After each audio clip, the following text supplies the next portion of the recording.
Hello YouTube. Today I'm going to be going over a review of my mini electric Supermoto, which is a sub $2,000 electric Supermoto with a top speed of 65 miles per hour. Generally I can go about 60. It has hydraulic disc brakes, has an 84 volt battery, and it has about a 5,000 watt motor. So I'm going to be going over this entire build, a little burpee there, and I'm going to explain what I used, how I built it, how it's just functioning, how it's ran over the around 10,000 miles that I've ridden it, and just generally, would you build one? Should you build one?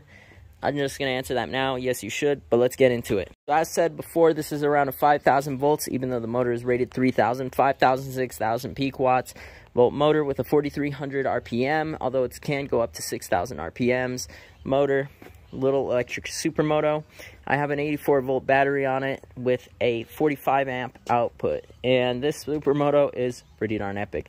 But let me just explain my build, since y'all are probably going to want to know, what am I using, what am I running, how do I make it look so good with the Supermoto wheels. The slick in the front and the rear, both are pretty epic. One is a 3.0, one is a 2.5, might change the front one to what the rear one is. And what am I using? This does have aftermarket shocks, and both the shocks are changed out. This uses an MX650 frame, and it's really awesome. So I'm going to go over all the parts that I used right now. I'm going to go over my little build process, just a little, not too much. This is going to be a quick video, hopefully less than 10 minutes. So the lighting outside was terrible, and the neighbor was playing copyrighted music, so I came inside to show you the electric Supermoto, and gosh, this baby is looking good. So let's talk about the build right now, and I'm going to go into it. I'm going to explain what I did, how I did it, blah, blah, blah, blah. So I'm just going to start with the obvious part, which is the suspension. So both the front and the rear are changed out on my bike. I use a front 26-inch suspension. That's a pretty darn big, not 26-inch, 22-inch suspension. So this is for a smaller wheel. Apparently a 26-inch wheel is what I mean. And it has about 4 inches of travel. It's a pretty darn good shock. It's an air shock, so that does mean that you fill it with air. It's adjustable. It really is a good shock for the money. It's about $200. And I had to customize a lot of things on it to get it to fit. Like, one is I had to cut the head tube right there. Very difficult to cut that. That was a pain in the ass. I had to change out the bearings, which were also very difficult. I had to smack out the old Razor bearings, which was horrible because the old Razor bearings were stuck in impossibly hard. I had to use these, I think these are 1-inch spacers where the wheel is, and I had to use these brake spacers, which are a thing. They come with the 2mm rotors, the 160 2mm rotors, and I drilled them out so that the bolts would just go straight through. They wouldn't have to worry about, going through the threading on them. So they work perfectly, actually, and it looks pretty cool, actually. I think that they're barely noticeable when you look down here, but it's very secure, very firm, not going to come off. Done a lot of miles on these tires. And the rear shock, a DNM, this is about a, from what I understand, it's like a 7-inch shock, but I put a 5-inch spring in there, so pretty big spring, pretty big actually. So, it's got pretty darn cush suspension. Let me flip the camera around. So, this is me on the bike, rear suspension. Pretty darn bouncy. Front suspension, well, oh god, this is pretty darn hard. So, pretty good suspension in general. Very airy. Okay, I should show my face. It doesn't really matter because it's me. So, pretty darn good. Let's go into a little bit more of the parts that I added onto it that I personally think are absolutely necessary. So, the brakes. This is an absolutely mandatory thing in my opinion, and I'm using hydraulic MTB Zoom brakes. Zoom brakes, if you're wondering, they are Zoom brakes. They work on all Razor platforms that use hydraulic disc brakes. Zoom brakes. These are the best cheap Chinese brakes that you can buy. They're really strong. They're really cheap. They're just overall good brakes. I think they fit, it's 22 millimeter bars. I think these are 22 millimeter bars. They're generally universal. They use about a 2 millimeter pad, and there's 2 millimeter MTB, and there's 2 millimeter mini moto pads, which work pretty well. I have one obviously on the front, looks really good, and one on the rear. They make them in multiple colors, blue, red, green, whatever. They look really good, although if you are running them on a very high power bike like this, they're gonna get hot sometimes, and you might smell brakes burning, but they are 100% worth it. It is a $70 investment that is absolutely necessary. Okay, so let's explain one of the questions that I'm definitely gonna get, which is, why is your front wheel the same size as your back wheel? Like, you know, for a Supermoto build, this looks appropriate. Like, you have a fat tire front wheel, which is actually the exact same rim size as the rear wheel, except the rear wheel uses a 3.0 and the front wheel uses a 2.5. Well, I'll explain that right now. The front wheel is from a Tim McGrath or whatever. It's that special edition Razor front wheel off of that bike. That is why the front wheel is appropriately sized. Razor does this weird little skinny front wheel, which I hate these front wheels because they're absolutely garbage. This, though, on the other hand, is an amazing front wheel because it's thicker, it's just better, the spokes aren't as far apart, so it just functions all around better. So it's just better all around. It's awesome. So I should go a little further more in the wheels. I got a drink. That's why I got a drink in my hand. Into an explanation about the wheels. The wheels are exactly the same size. One is using a Shinko tire. One is using a Kenda tire. So they're kind of mismatched. They're Supermoto wheels. I don't know if I want to go with the bigger wheel in the rear. I feel like I should go for dual big wheels. But to explain the least, I see mods where people use the RSF 650 wheels, and the problem that is with those wheels is they are extremely heavy. They are really heavy. I believe one wheel is like 6-7 pounds or something, just for the wheel alone, when these are like literally like half the weight. Maybe more than that. I think they're like, no, it was 14 pounds. Yeah, I remember because I got the package.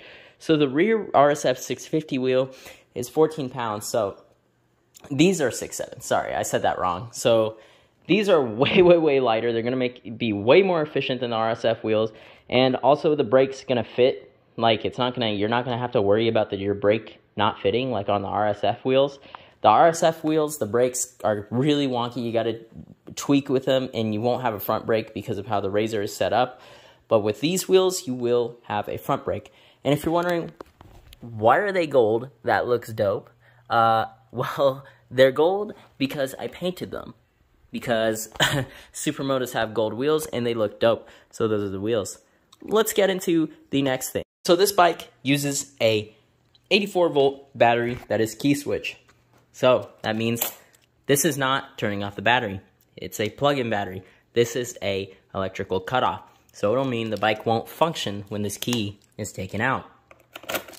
The key goes in, switch it on, the bike functions. So this has nothing to do with the functioning of the bike, but I added a voltage meter which accurately tells the voltage, not the percentage of the battery, just the accurate voltage of the battery, and it works really, really well. Let's do a little rev up just to show you guys. So let's cut to the wheel revving. Wheel revving, just a little go. So, oops, almost forgot, switch the key on. So this is mode 1, if you're wondering, the slowest mode on my bike.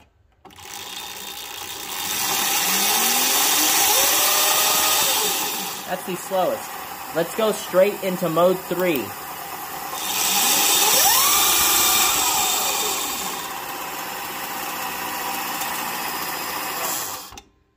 Okay, that was pretty darn fast. Oh, this bike is not a thumb throttle, it is a twist throttle, thank God. I hate thumb throttles, I really do. They're really awful. This bike does have a reverse button.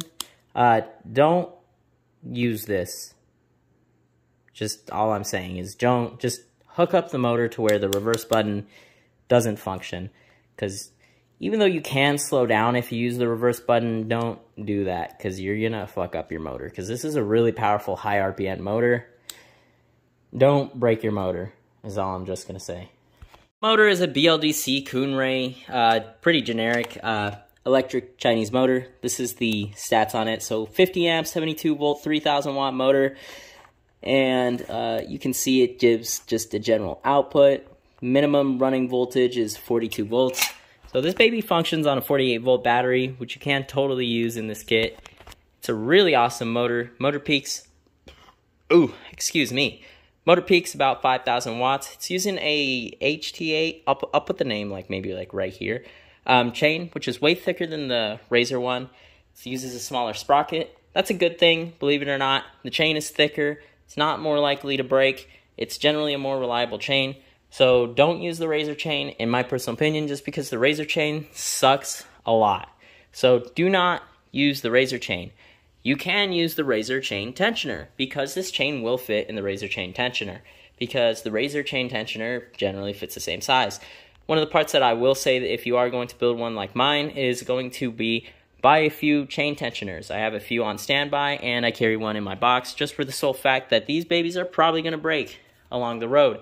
And you do not want to be stranded on the side of the road with a loose chain, because your chain is more likely to break, it's more likely to kink, and it's more likely to whip off and whip you in the back of the leg and probably hurt when it hits you in the back of the leg.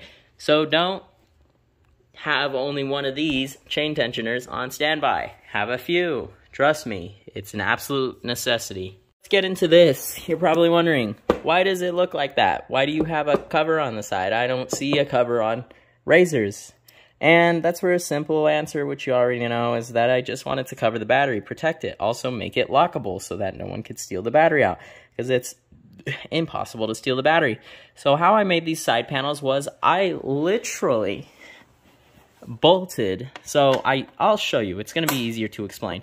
So as you can see, it's a bolt side panel, so you need a bolt to unscrew these. Pretty cool, eh? Look at that. You need an Allen key. Let's get back when I take these out and I show you. Okay, both bolts are out. Now let's take this panel out. And this panel is wood. It's really lightweight. Wood is unlikely to break, unlike plexiglass, and it's really cheap. These panels were probably $8 in total, and then I cut them with a saw. So really lightweight, really cheap. And how I literally got this in was I literally welded a bolt to the other side of a bracket and then welded the bracket inside the frame, which is why I'm going to get into the next part right here. Now let's get into the battery. As you can tell, the battery got a little marred from the bike being upside down and me working on it and the shock hitting it. This is the battery. I custom welded a battery bracket that uses a piece of wood right here and some welded brackets that go across like this, that are right here, that uses a solid plate on the bottom to keep it stable. So this battery is very stably in. I use a tie-down strap like this to hold the battery down, which works extremely well. I'm gonna need to get a few more though, just because the battery still is a little loose in some areas. And there was barely any working room. Let me show you the working room real quick.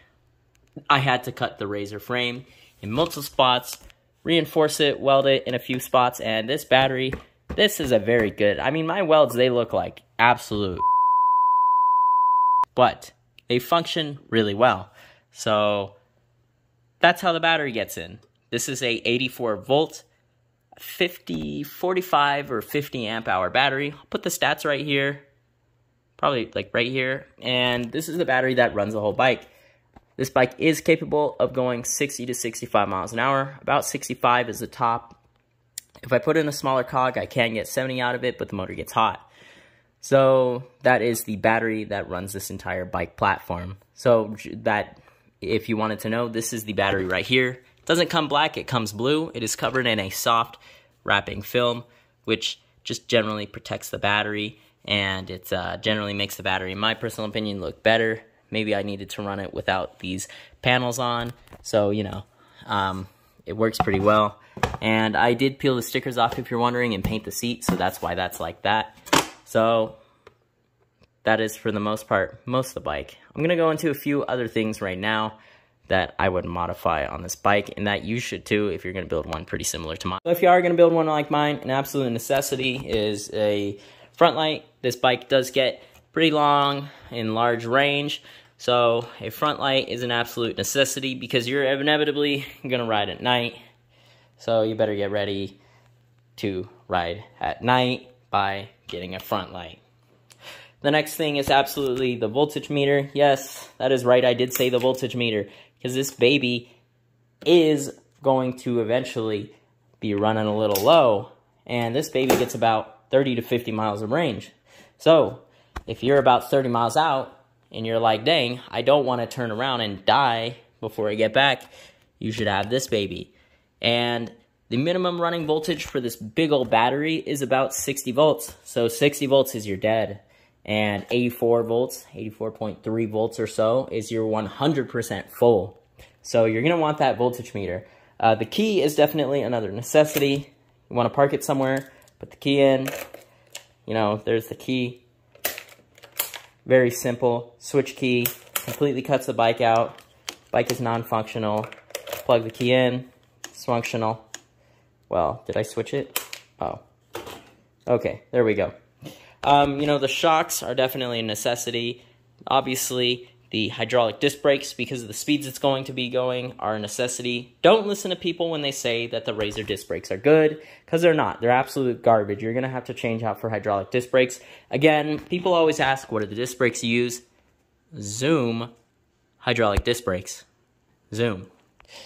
They do have these little rubber covers, which I'm obsessed with. I need to put them on every single bicycle I have. They're so freaking good. I would get them on everything. And they're absolutely awesome. What are some other things that I didn't cover? Well, I'll go over them right now. So speed controller mounting and positioning. Too fast for you. This is a fake license plate. So it's obviously under the rear tire. It doesn't scrape because I have clearance, but if you didn't have the aftermarket shock, it would scrape. I think the mounting and positioning of that rear tire is really good. All the wiring is mounted under the seat and the harness. I'll try and show you it. It's a little difficult to see, but this is where all the wiring is. Just a bundle of wires right there. So that's where it all is. It's all zip tied into position. The next thing I'm going to go over real quick is just little things right here, like the bell, you know, the phone mount, and some of the wires. So you want your wires to kind of be a little visible, so up front. So all the mounting for these wires, the keys, they're all actually disconnectable. So if I needed to take the seat off and do maintenance, I could just unplug them all. But now let's go over another thing right now, which is just a minor thing. So let's go over it real quick. Next minor thing is this box on the back. This box carries all the spare parts, gloves, extra chain tensioner, oil, cheap oil, not what you should use on a chain, but it will work, water, just etc, absolutely necessary in my opinion. This is, I drilled through the box and I drilled through the plastic and hooked it on. You can see there's a metal plate right there which holds it into place on the frame. This is my own design, so it might be a little difficult for you to replicate, of course, so don't expect to be able to do this one easily, but it's zip tied and bolted down, so it's a very sturdy box on the frame. It hasn't come off after doing a few hundred miles with it. And overall, if I was to say the reliability of this entire setup and drivetrain, this gets a 10 out of 10 in reliability. I've done around 10,000 miles on it.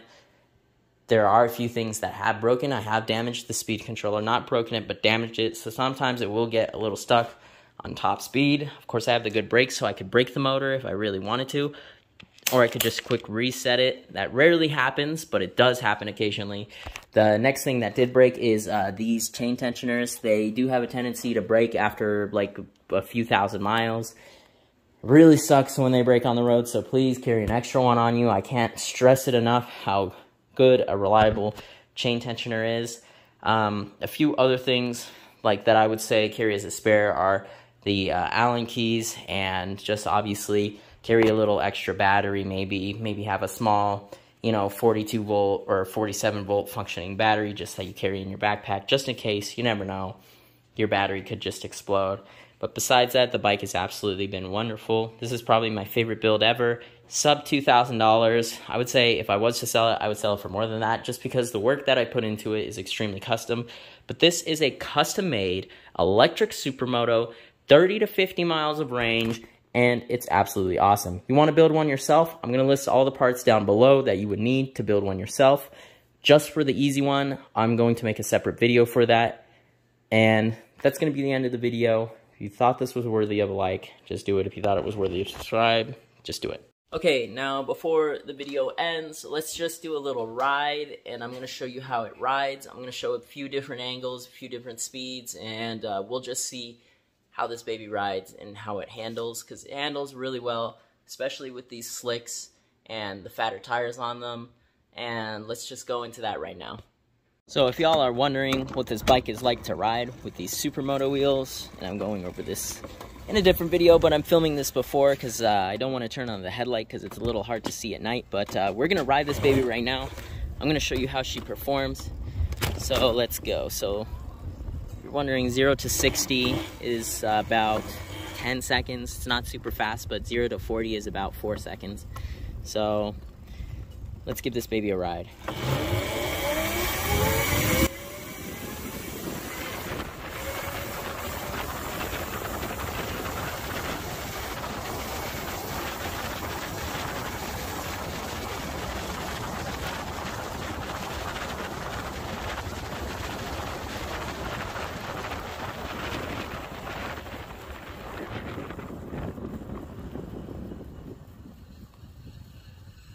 Okay, now let's get on the straightaway flats, see how this baby handles.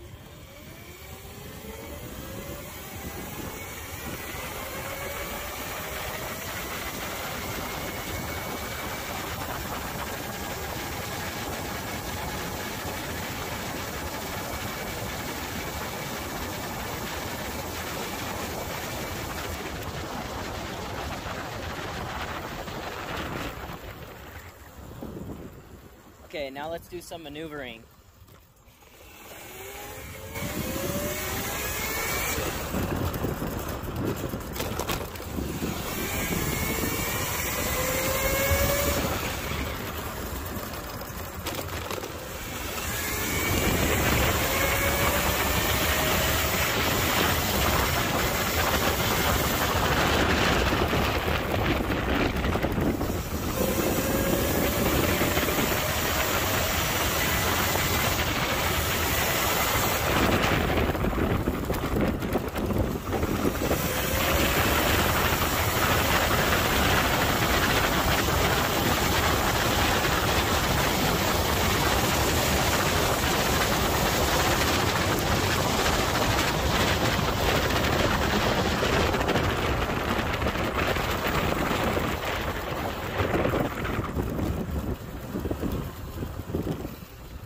And she maneuvers greatly.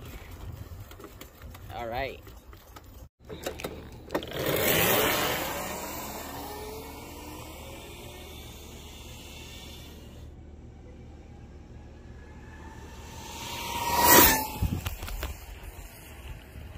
Let's do a little POV ride. This is me riding the little electric Supermoto. Just real quick, let's get a view of her before we go off on this ride. Supermoto tires, front and rear. And if you're wondering, she does stand taller just because of the suspension. So she's not that far under me. She still is pretty good. So let's do a little ride right now. One-handed.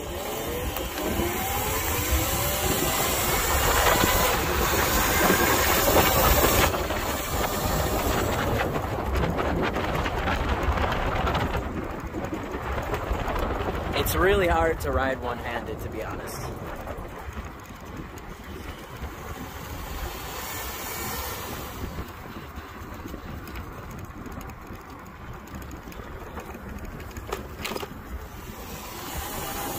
Hello.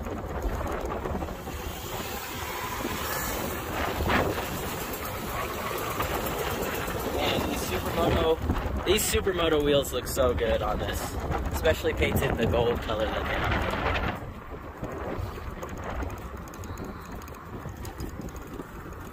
If you're wondering, yes, the headlight does function right now. I just don't have the battery for it right now.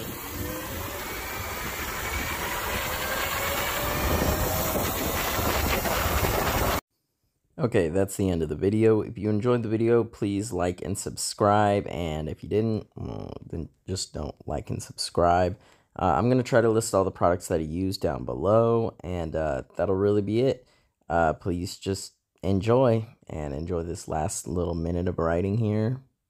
and have a nice night or day.